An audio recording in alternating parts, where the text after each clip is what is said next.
Welcome to Krishnish creations. Friends, ரொம்ப thanks உங்கள் சப்போர்ட்டுக்கு. கண்டிப்பாக இப்படியே ஃபாலோ பண்ணுங்கள். அதே மாதிரி உங்கள் ஃப்ரெண்ட்ஸுக்கும் நம்மளோட சேனலை ஷேர் பண்ணுங்கள், சப்ஸ்கிரைப் பண்ண சொல்லுங்கள். கண்டிப்பாக எல்லா வீடியோஸும் ஃபுல்லாக பாருங்கள். கண்டிப்பாக உங்கள் ஃப்ரெண்ட்ஸுக்கு ஷேர் பண்ணுங்கள். எல்லா வீடியோஸுமே கண்டிப்பாக லைக் பண்ணுங்கள், ஷேர் பண்ணுங்கள், கமெண்ட் பண்ணுங்கள். தேங்க்யூ. நம்ம கோஃப்தா கறி எப்படி செய்கிறதுன்னு பார்ப்போம். மலாய் கோஃப்தாக்கு தேவையான பொருட்கள்: உருளைக்கிழங்கு, பன்னீர், ஜீரகத்தூள், உப்பு, பச்சை மிளகாய், கொத்தமல்லி, காஞ்ச திராட்சை, முந்திரி பருப்பு.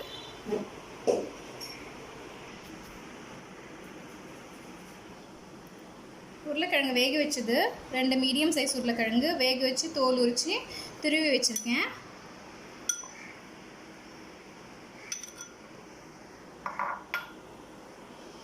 பன்னீர் அதே மாதிரி துருவி வச்சுருக்கேன். 200 கிராம் பன்னீர். இது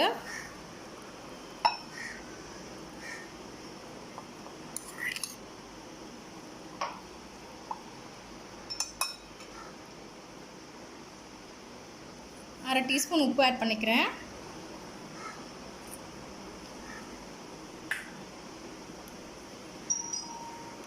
அரை டீஸ்பூன் ஜீரகத்தூள்,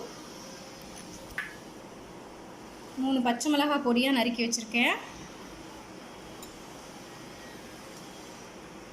கொத்தமல்லி கொஞ்சம் பொடியாக நறுக்கி வச்சுருக்கேன். இது கூட ஒரு 10 முந்திரி பருப்பு, ஒரு 10 காஞ்ச திராட்சை நல்லா பொடியாக நறுக்கி வச்சுட்டு இது கூட ஆட் பண்ணிக்கோங்க. இது எல்லாத்தையும் நம்ம நல்லா பிசைஞ்சிக்கலாம்.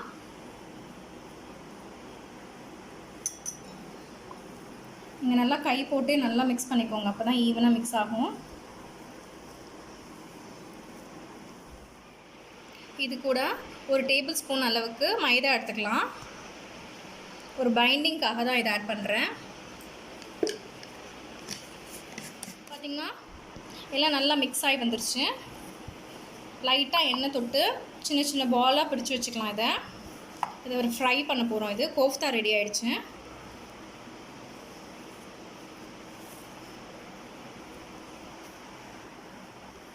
சின்ன சின்னதாக எடுத்துக்கோங்க, நல்லா நம்மளுக்கு கிரேவியில் ஊறி டேஸ்ட் கிடைக்கும். இப்போ தான் நம்ம இஷ்டம் தான். இதை ரவுண்டாகவும் வச்சுக்கலாம், இல்லை மாதிரி இந்த மாதிரி ஓவல் ஷேப்பு அவங்களுக்கு விருப்பப்பட்ட ஷேப்பில் நம்ம இது பண்ணி வச்சுக்கலாம்.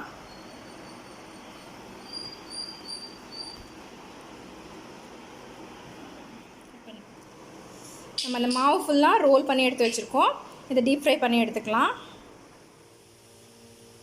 ஒரு கடாயில் எண்ணெய் வச்சுருக்கேன், மீடியம் ஹீட்டில் இருக்குது. எண்ணெய் கொஞ்சம் சூடானோடனே நம்ம ரெடி பண்ணி வச்ச கோஃப்தாவெலாம் ஃப்ரை பண்ணி எடுத்துக்கலாம்.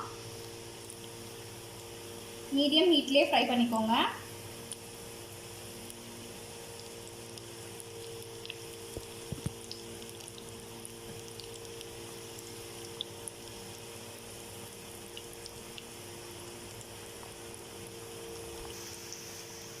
கொஞ்சம் கோல்டன் கலரில் வந்திருக்கு. எல்லாத்தையுமே கொஞ்சம் மெதுவாக திருப்பி விடுங்க. பன்னீர் பொட்டேட்டோ ரெண்டுமே ரொம்ப சாஃப்டான ஐட்டம், அதனால் கொஞ்சம் மெதுவாகவே திருப்பி விடுங்க, உடையறதுக்கு சான்சஸ் இருக்குது. 2 பக்கமும் நல்லா கோல்டன் ப்ரௌன் வந்தோடனே நம்ம எடுத்துடலாம் எண்ணெயிலேருந்து. கோஃப்தா ஃப்ரை பண்ணி எடுத்தாச்சு. நம்ம கிரேவிக்கு இப்போ தேவையான பொருட்களை பார்த்துடலாம். வெங்காயம், தக்காளி, இஞ்சி பூண்டு பேஸ்ட்டு, முந்திரி பருப்பு, சீரகம், பட்டை, லவங்கம், பிரிஞ்சி இலை, உப்பு, ஜீரகத்தூள், மஞ்சள் தூள், தனியாத்தூள், வெத்து மிளகாத்தூள், கொத்தமல்லி. ஹீட் பண்ணிக்கோங்க. 2 டேபிள் ஸ்பூன் அளவுக்கு எண்ணெய் ஆட் பண்ணிக்கலாம்.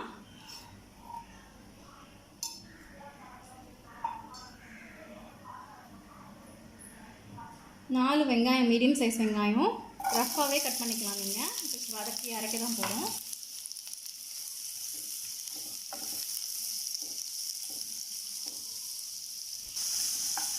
வெங்காயம் லைட்டாக பிங்க் ஆனால் போதும், ரொம்ப வதங்க வேண்டாம்.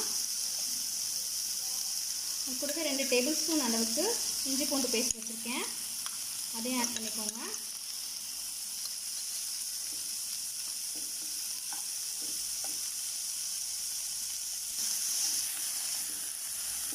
இஞ்சி பூண்டு வெங்காயமும் கொஞ்சம் நல்லா வதங்கட்டும்.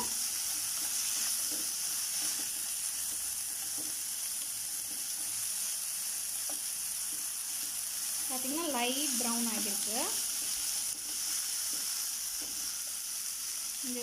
இதில் ஒரு 6 தக்காளி, மீடியம் சைஸ் தக்காளி ஸ்லைஸ் பண்ணி வச்சுருக்கேன், அதையும் இதோட ஆட் பண்ணிக்கிறேன். தக்காளி நல்லா சாஃப்ட் ஆகிற வரைக்கும் வதங்கட்டும். இது தக்காளி நல்லா சாஃப்ட் ஆகி மேஷி ஆகிடுச்சு. ஒரு 20 முந்திரி பருப்பு எடுத்திருக்கேன். இது அவங்களோட ஆப்ஷன் தான், கூடவோ குறைச்சிக்கோ வச்சுக்கலாம். இது நல்லா ஒரு 2 நிமிஷம் இருந்தால் போதும். இதில் ஃப்ரை ஆகாது. ஆக்சுவலி இந்த வெங்காயம் தக்காளியோட கொஞ்சம் நல்லா ஜெல்லாகி ஒரு 2 நிமிஷம் இருக்கட்டும். நம்ம ஸ்டவ் நிறுத்திடலாம். பார்த்திங்கன்னா ஒரு 1லேருந்து 2 நிமிஷம் ஆச்சு. இதை அப்படியே அடுப்பு நிறுத்திடுங்க. ஆற வச்சுட்டு இதை நல்லா ஃபைன் பேஸ்ட்டாக அரைச்சி எடுத்துகிட்டு வந்துடலாம். ஒரு பாத்திரம் வச்சுருக்கேன், சூடாகிட்டுருக்கு. ஆயில் ஆட் பண்ணிக்கோங்க.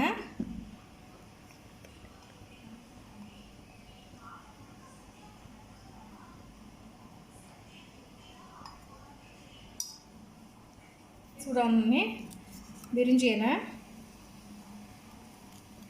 பட்டை 2 துண்டு, லவங்கம் ஒரு 4, கொஞ்சம் பொரிய ஆரம்பிக்கட்டும்.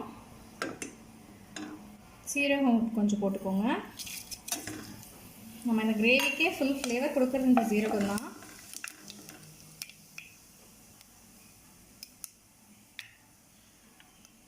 லோ ஃப்ளேம் ஆக்கிக்கோங்க. இதில் ஒரு 1/4 டீஸ்பூன் மஞ்சள் தூள், 2 டீஸ்பூன் வெத்து மிளகாத்தூள், 1/2 டீஸ்பூன் தனியாத்தூள். இதெல்லாம் இந்த எண்ணெயிலேயே போட்டு லைட்டாக ஃப்ரை பண்ணிக்கோங்க. ரொம்ப நேரம் விட வேண்டாம். நல்லா ஒரு ஃப்ரை கொடுத்துட்டு நம்ம அரைச்சி வச்சுருக்கோம் இல்லையா, வெங்காயம் தக்காளி இஞ்சி பூண்டு முந்திரி பருப்பு போட்டு வதக்கி அதை இதோட ஆட் பண்ணிக்கோங்க.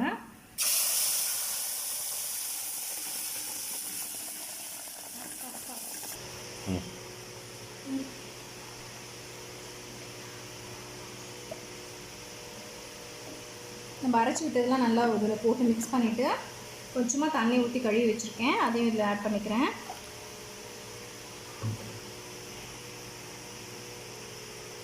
இதை அப்படியே ஒரு 10 மினிட்ஸ் க்ளோஸ் பண்ணி நல்லா பாயில் பண்ணுங்கள். மீடியம் ஃப்ளேம்லேயே இருக்கட்டும். ஒரு 10 மினிட்ஸ் ஆகிடுச்சு. கிரேவியும் கொஞ்சம் ரெடியூஸ் ஆகிருக்கு. கொத்தமல்லி ஆட் பண்ணுறேன். கஸ்தூரி மேத்தியும் ஆட் பண்ணுறேன்.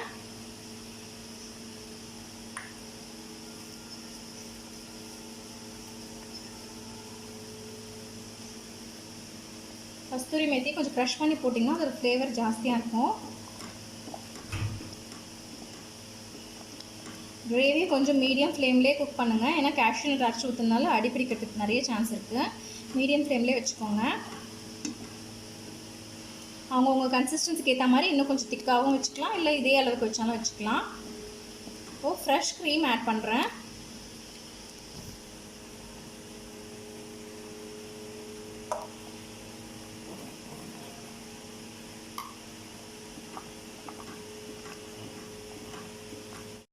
நம்ம இதை எப்படி பிளேட்டிங் பண்ணுறதுன்னு பார்க்கலாம். கோஃப்தா வந்து சாப்பிட்றதுக்கு முன்னாடி நம்ம அப்படியே அரேஞ்ச் பண்ணி கிரேவி போட்டு கொடுத்துக்கலாம், எல்லாம் ரொம்ப சாஃப்டாகி ஊறிடும்.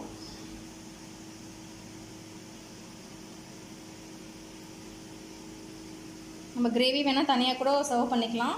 கோஃப்தாக்கு வந்து கொஞ்சம் திட்டமாகவே போட்டு அது மேலே படுற அளவுக்கு இருந்தாலே போதும். நம்ம மலாய் கோஃப்தா ரெடி ஆகிடுச்சு. கண்டிப்பாக இதை வீட்டில் ட்ரை பண்ணுங்கள். ட்ரை பண்ணிவிட்டு எனக்கு கமெண்ட் பண்ணுங்கள், உங்கள் ஃப்ரெண்ட்ஸுக்கும் ஷேர் பண்ணுங்கள். தேங்க்ஸ் ஃபார் வாட்சிங் திஸ் வீடியோ. நீங்கள் ஃபஸ்ட் டைம் இந்த சேனலை பார்க்குறீங்கன்னா ப்ளீஸ் சப்ஸ்கிரைப் பண்ணுங்கள். பக்கத்துலேயே பெல் ஐக்கான் இருக்கும், மறக்காமல் கிளிக் பண்ணிவிடுங்க. தேங்க்யூ ஃபார் வாட்சிங். அப்படி உங்களுக்கு இந்த வீடியோ பிடிச்சிருந்ததுன்னா லைக் பண்ணுங்கள், ஷேர் பண்ணுங்கள், கமெண்ட் பண்ணுங்கள். தேங்க்யூ ஃபார் வாட்சிங்.